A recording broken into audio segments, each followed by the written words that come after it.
नमस्कार बच्चा लोग, क्या खबर। डिवेंचर पढ़ रहे हैं ना हम लोग, है कि नहीं। प्रैक्टिस तो आप लोग का बहुत अच्छा चल रहा है, वेरी गुड। ऐसे ही क्वेश्चन पूछते रहिए और मेहनत करते रहिए। चलिए, अब डिवेंचर का बात हो चुका है। अब हम लोग इशू कैसे करते हैं डिवेंचर को, ये सब बात किया। अब हम लोग बात करेंगे कि इंटरेस्ट ऑन डिवेंचर। देखो, डिवेंचर पे क्या है ना, इंटरेस्ट तो पहले ही से मेंशन है कि 10% 12% डिवेंचर होल्डर को इंटरेस्ट देना पड़ेगा, है कि नहीं। अब मुद्दा ये है कि भाई डिवेंचर होल्डर को जो इंटरेस्ट देना है ना, वो हम लोग को देना कैसे है। और उस पे एक नया चीज भी आएगा, टीडीएस। टीडीएस, सर ये टीडीएस क्या है? Tax deduct at source. Tax deduct at source. Government का नियम है कि भाई जो बड़े बड़े पेमेंट होते हैं ना, इंटरेस्ट के, सैलरी के, ठीक ना, जो वेज पेमेंट जो होते हैं, इन इकोनॉमिक्स में तुमने 4 पेमेंट पढ़ा होगा। जो लोग पेमेंट कर रहे हैं ना, गवर्नमेंट उन्हीं को पकड़ लेता है। इधर सुनो, तुम जिसको पेमेंट कर रहे हैं ना, उसको काट के पैसा दो, उनका टैक्स तुम हमको जमा कर दो। अच्छा, तो जैसे मान लीजिए आपका बैंक में ही कोई अकाउंट है, वहां पे आपको इंटरेस्ट मिलता है, तो बैंक वाले आपको ये उस पर टैक्स काट कर इंटरेस्ट देंगे और वो जमा कर देंगे सरकार को। तुम बोलोगे अरे मैं तो कुछ कमाता उमाता नहीं हूँ, मैं क्या करूंगा, मैं क्यों टैक्स भरूं। तो कोई बात नहीं, तुम उसके बाद ई फाइलिंग कर लेना। सरकार बोलता है ई फाइलिंग कर दो, ये प्रूफ कर दो कि तुम्हारा इनकम वैसा है नहीं है, तुम कमाते ही नहीं हो। हम जो पैसा टैक्स के रूप में लिए हैं बैंक के थ्रू, वो तुमको वापस कर देंगे। ऐसा भी होता है। लेकिन ये जिम्मेदारी दे दिया गया है बड़े बड़े लोगों को, बड़ी बड़ी कंपनियों को, कि जैसे कोई मान लो तुम्हारी नज़र में बड़ा कंपनी, सपोज टाटा, रिलायंस, वो अपने एम्प्लॉय को जब सैलरी देता है तो उसमें टैक्स का पैसा काट के जमा कर देता है। उसी तरह अगर हम भी अपने डिवेंचर होल्डर को इंटरेस्ट दे रहे हैं ना, तो हम क्या करेंगे, उसकी कमाई में से टैक्स काट के सरकार को दे देंगे। इसको बोलते हैं टीडीएस, सिंपल भाषा में बस। बाकी इसके बहुत सारे सेक्शन हैं, कभी इनकम टैक्स के क्लास में मिलो तो बताते हैं, ठीक है। चलो, अब इंटरेस्ट ऑन डिवेंचर, भाई हम लोग कंपनी के बुक्स में अकाउंटिंग कर रहे हैं, तो वो हमारे कंपनी के लिए क्या है, खर्चा है। तो इंटरेस्ट ऑन डिवेंचर हम लोग क्या करेंगे, डेबिट करेंगे। इंटरेस्ट ऑन डिवेंचर क्या कर देंगे, debit. Interest on debenture account debit. Sir देना किसको है, to debenture holder. To debenture holder, Mohan, Pankaj, Rahul, Arif, उसका कुछ नाम हो सकता है। टू डिवेंचर होल्डर अकाउंट, बताइए हाँ या ना। यस सर, बहुत अच्छा। सर उसका टीडीएस नहीं काटेंगे क्या, हाँ very good. To TDS, to TDS payable. TDS payable, TDS payable. Sir credit क्यों हो रहा है टीडीएस पेएबल।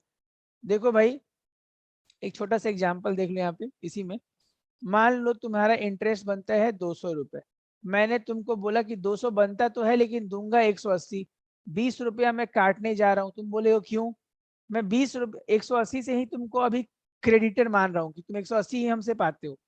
20 रुपया मैं कहाँ ले गया, लाइबिलिटी के तौर पे गवर्नमेंट को, ठीक ना, कि गवर्नमेंट लाइबल, मैंने 20 रुपया में गवर्नमेंट को देना है, 180 देना है अपने डिवेंचर होल्डर को। अब इसका पेमेंट का दिन आ गया, तो डिवेंचर होल्डर को दे दो।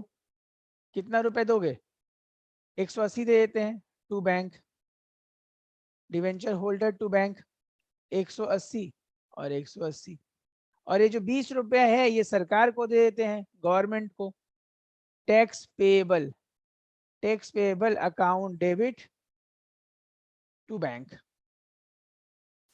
टू बैंक लिख देते हैं, 20 रुपए। ये तो हिसाब किताब है बस। सर ये साल के बीच में हो रहा है या लास्ट में हो रहा है, बता सकते हैं। जनरली लास्ट में ही है। और अब कंपनी ने डिसाइड कर रखा है कि 6-6 महीने पर डिवेंचर का इंटरेस्ट देना है कि साल साल पर देना है, जितना बार देना होगा उतना बार दे देंगे हम लोग। लेकिन जब एंड ऑफ द ईयर आएगा तो ये जो इंटरेस्ट है ना, इसका क्लोजिंग एंट्री पास होगा। क्लोजिंग एंट्री मतलब कोई भी खर्चे का क्लोजिंग एंट्री होता है, जब उसको हम लोग पीएल में डेबिट कर देते हैं। एडजस्टिंग एंट्री होता है, क्लोजिंग एंट्री होता है कि नहीं। ये सब क्वेश्चन ऑब्जेक्टिव में भी आपसे पूछा जा सकता है, चलिए कोई नहीं। तो यहाँ पे अगर हम साल के अंत में इस इंटरेस्ट को ट्रांसफर कर रहे हैं पीएल में तो लिखेंगे statement of profit and loss, statement of profit and loss account debit to, क्या लिख दें, इंटरेस्ट। एक साल में अगर 2 बार इंटरेस्ट दिए हो तो दोनों को ऐड करके एक ही बार पीएल में ट्रांसफर कर दो, ठीक है। बस यही 4 एंट्री तो था, सिंपल। इंटरेस्ट ऑन डिवेंचर का कोई टेंशन ही नहीं है, हमारे लिए खर्चा है तो डेबिट होगा। क्रेडिट कौन होगा, जिसको देना है दे दिए तो उस इंसान का नाम डेबिट कर दो और बैंक को क्रेडिट कर दो, क्योंकि जनरली ये सब पेमेंट बैंक से ही होता है, कैश में होता नहीं है। सर एक छोटा सा लफड़ा है कि पूरा पैसा उसको देना नहीं है, सरकार ने हमारे ऊपर नियम कानून बना दिया है कि अरे उसका डिवेंचर पे इंटरेस्ट जो देने वाले हो उसमें से कुछ काट के पहले हमको दो, समझ रहे हो ना।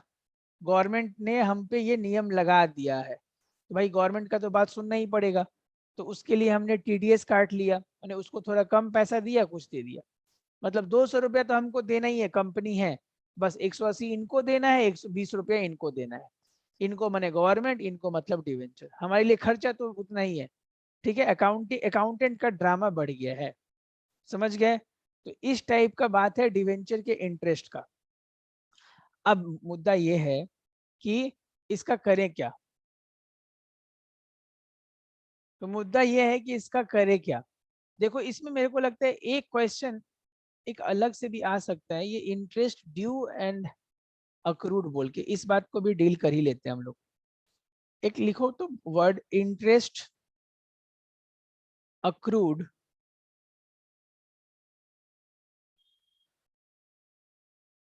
And due, interest accrued and due, और दूसरा इंटरेस्ट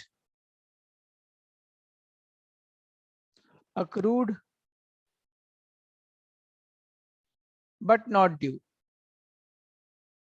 बट नॉट ड्यू। देखो भाई बात ऐसा है, ये ऊपर वाला जो आइटम है ना, समझो तुमने कमा लिया, मैंने अर्निंग कर लिया, लेकिन तुमको पैसा मिला नहीं अभी तक। अच्छा सर एग्जाम्पल क्या है, मान लो तुम्हारा जो बैंक है, ऐसे इसी चैप्टर का बात करते हैं, मान लो कोई कंपनी है, वो कंपनी बोलता है कि हम 30 जून को और 31 दिसंबर को इंटरेस्ट देते हैं, इस 6 महीना पे इंटरेस्ट, मतलब जनवरी से जून तक का इंटरेस्ट हम जून में दे देते हैं, और ये मैंने हाफ ईयरली बेसिस। अब जब 31 मार्च को हम अकाउंटिंग कर रहे होंगे किसी भी ईयर का, तो हम देखेंगे कि भाई ई वाला डेट पे जो इंटरेस्ट हमने अर्न तो कर लिया है साल भर का, वो लोग कैलेंडर ईयर फॉलो करते हैं, हम लोग फाइनेंशियल ईयर तो इस पे इंटरेस्ट तो अर्न कर लिया है बेटा, लेकिन अभी तक मिला नहीं है, तो इसका मतलब पीरियड खत्म हो चुका है, जहां तक इंटरेस्ट मिलना था 3 महीना आगे आ गया, फिर भी अभी तक इंटरेस्ट हमें मिला नहीं है, ठीक ना।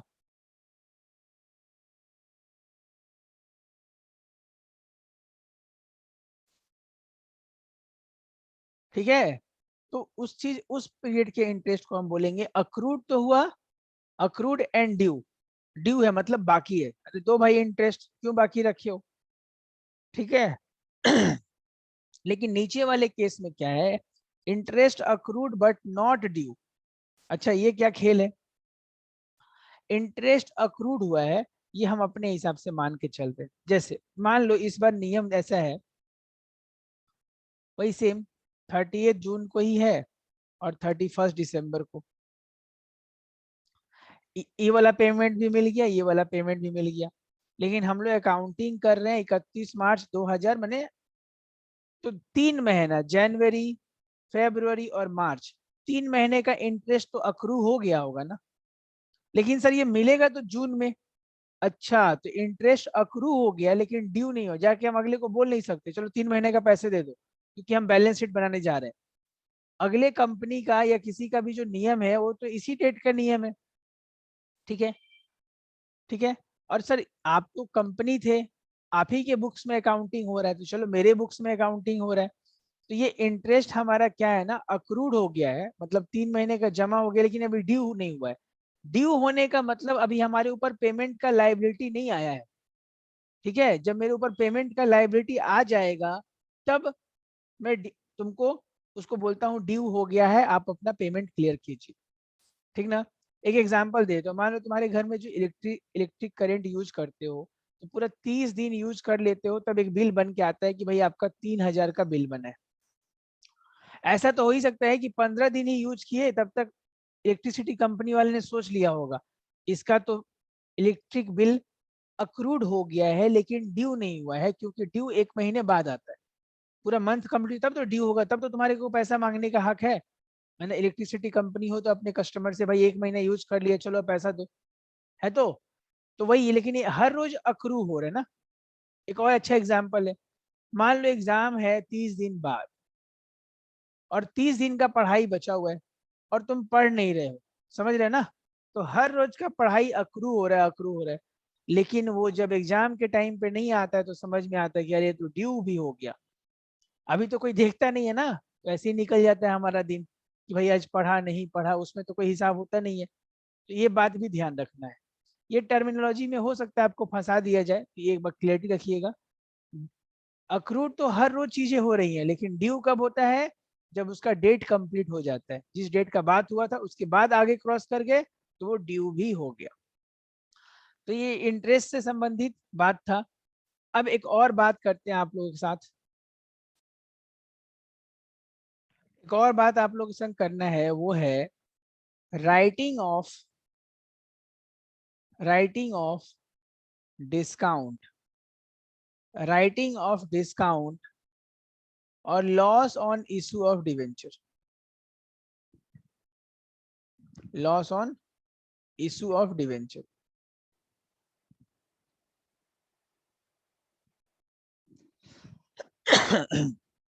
एक्सक्यूज मी, माफ कीजिएगा, थोड़ा खांसी आ जा रहा है बार बार। चलिए देखिए, तो ये क्या राइट ऑफ करना है सर, थोड़ा आप समझा सकते हैं। देखो, जब हम लोग डिवेंचर इशू कर रहे हैं तो उस समय हम लोग लॉस में इशू कर दे रहे हैं, डिस्काउंट दे रहे हैं, प्रीमियम का वादा कर दे रहे हैं।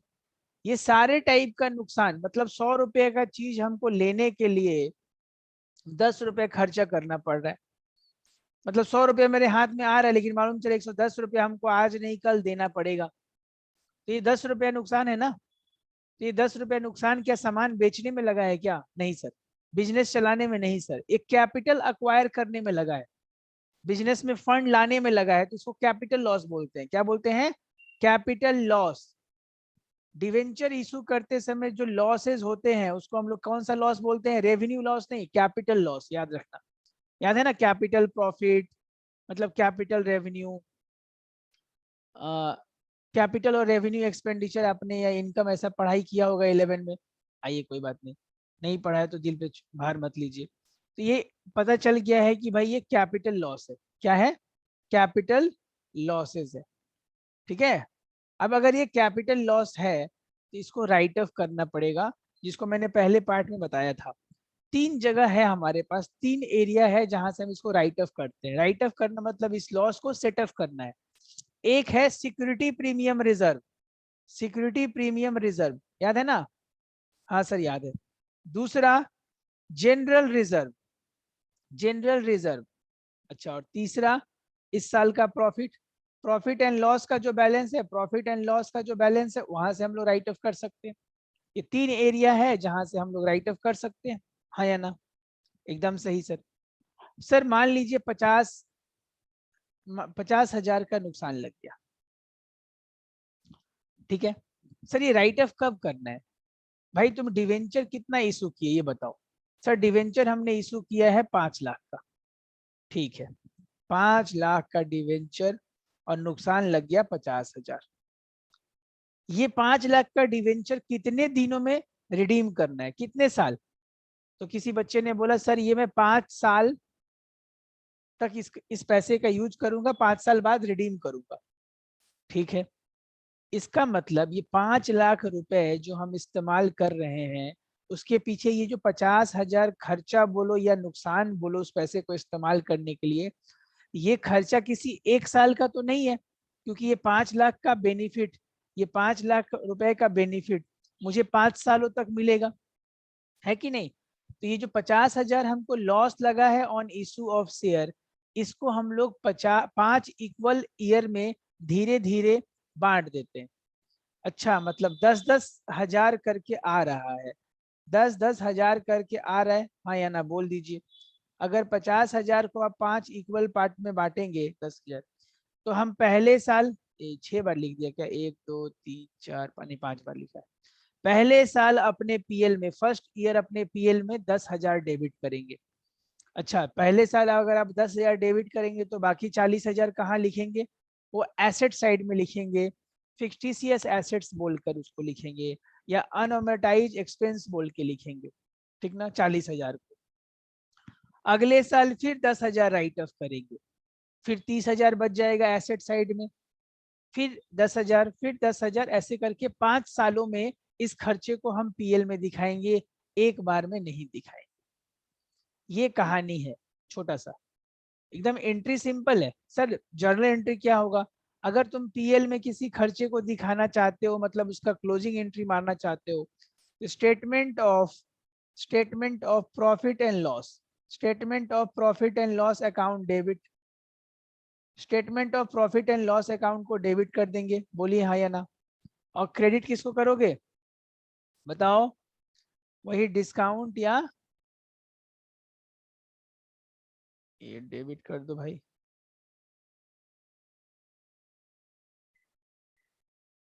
डिस्काउंट ऑन इशू को क्रेडिट कर देते हैं, to discount on issue, to discount on issue या लॉस ऑन इशू को क्रेडिट कर दो। यानी ये जो एंट्री है सिर्फ उतना ही अमाउंट से होगा जितना एक साल का बनता है। सर वो कैसे डिसाइड होगा कि एक साल का कितना बनता है, जितना भी नुकसान लगा है ना उसको, जितने पीरियड में आप डिवेंचर का पैसा यूज करेंगे, एक समय तो रिडीम करना ही पड़ेगा, उस ईयर में डिवाइड करना पड़ेगा। ठीक है सर, समझ में आ रहा है।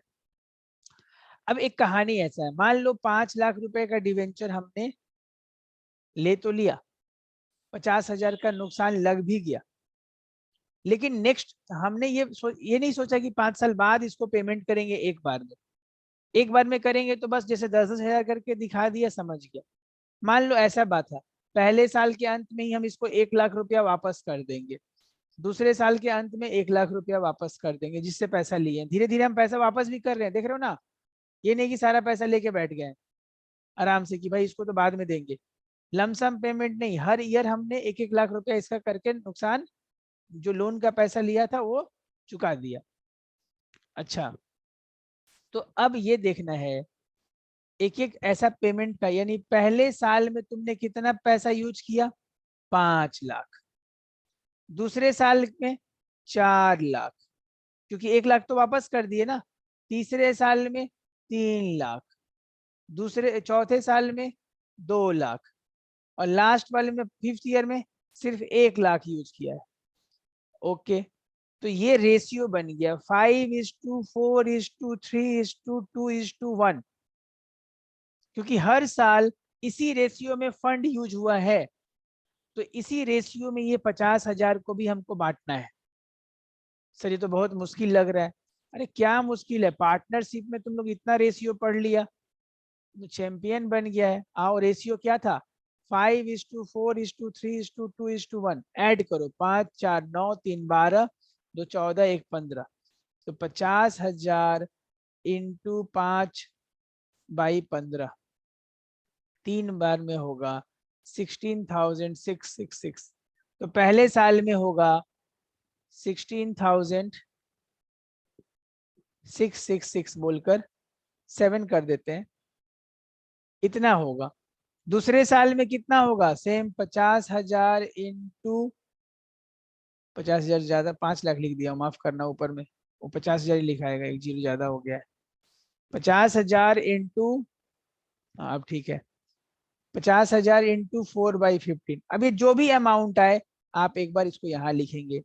अगले में 50,000 इंटू 3/15, ये तो आसान है, 10,000 आ जाएगा। यहाँ पे 50,000 इंटू 2/15, 50,000 इंटू ऐसे करके 1/15। मतलब हर साल आप जितना फंड यूज किया है जिस रेशियो में, उसी रेशियो में ये लॉस को राइट ऑफ करना है। एकदम सिंपल हिसाब। ये भी एक कैलकुलेशन पूछ सकता है, कुछ ड्रामा, बस इसमें सिर्फ रेशियो का चक्कर है और कुछ नहीं है। आपको लॉस भी दे देगा, सब कुछ दे देगा, सिर्फ आपको देखना है कि हर साल आपने डिवेंचर का कितना प्रिंसिपल वैल्यू यूज किया है। ठीक ना सर? एक और एग्जांपल देके बता दीजिए, दे देते हैं। मान लो तुमने 10 लाख फंड ले लिया डिवेंचर का, 10 लाख, और तुमने ऐसा सोचा फर्स्ट ईयर में तुम 2 लाख वापस कर रहे हो। ये पेमेंट का डिटेल है बेटा, ये तुम पेमेंट कर रहे हो, उसको रीपेमेंट बोल देता हूँ। रीपेमेंट का डिटेल है। फर्स्ट ईयर में 2 लाख, सेकेंड ईयर में 3 लाख पेमेंट कर दिया, फोर्थ ईयर में तुमने किया 1 लाख रुपए, फिफ्थ ईयर में किया तुमने, कितना हो गया, 3 2 5 1 6, चलो अब पूरा 3 लाख कर दो, और लास्ट ईयर में तुम कर दो 6 साल, उसमें लास्ट ईयर में कर देते हैं इसको पेमेंट 1 लाख रुपए। कोई दिक्कत नहीं। सर लॉस कितना लगा था ये बताइए। लॉस लग गया था, मान लेते हैं 60,000 रुपए का, 60,000 का टोटल लॉस लगा था ये 10 लाख रुपए को उठाने में। वो सब कैलकुलेशन मतलब तुमको पता है। सबसे पहले हम लोग रेशियो देखते हैं। तो एक बात बताओ, फर्स्ट ईयर में तुमने कितना फंड यूज किया? सर फर्स्ट ईयर में तो पूरा 10 लाख यूज किया। Very good. फर्स्ट ईयर का अंत होते होते 2 लाख रुपए वापस कर दिया, तो सेकेंड ईयर में तुमने 8 लाख रुपए यूज किया होगा, हाँ या ना? Yes sir. यूज डिवेंचर हर साल यूज डिवेंचर इतना ही है कि नहीं? थर्ड ईयर में तुमने कितना डिवेंचर? थर्ड ईयर में सर 3 मतलब और 3 कम कर दो तो 5 लाख। देखो सेकेंड ईयर के अंत तक तुमने कर दिया था ना 5 लाख का पेमेंट, तो थर्ड ईयर में सिर्फ 5 लाख का ही डिवेंचर यूज किया होगा। फोर्थ में 4 लाख का डिवेंचर, क्योंकि थर्ड ईयर के अंत में तुम 1 लाख और दे रहे हो, यहाँ पे थर्ड होना चाहिए, 4 5, नंबरिंग ही उल्टा हो गया, माफी चाहता हूँ। फिर फोर्थ ईयर हो गया, फिफ्थ ईयर में कितना कर रहे हो? 3 लाख और डिवेंचर कर दो पेमेंट, तो 3 लाख कर दोगे तो 1 लाख बचेगा ना, तो 1 लाख डिवेंचर बच गया। और लास्ट सिक्स्थ ईयर में कितना? पूरा जीरो, नक्की पूरा 1 लाख रुपया कर दे रहे ना फिफ्थ ईयर के अंत में, एकदम सही। तो आइए रेशियो देखते हैं। 10:2, सबका जीरो खा जाते हैं। 8:5, 4:1।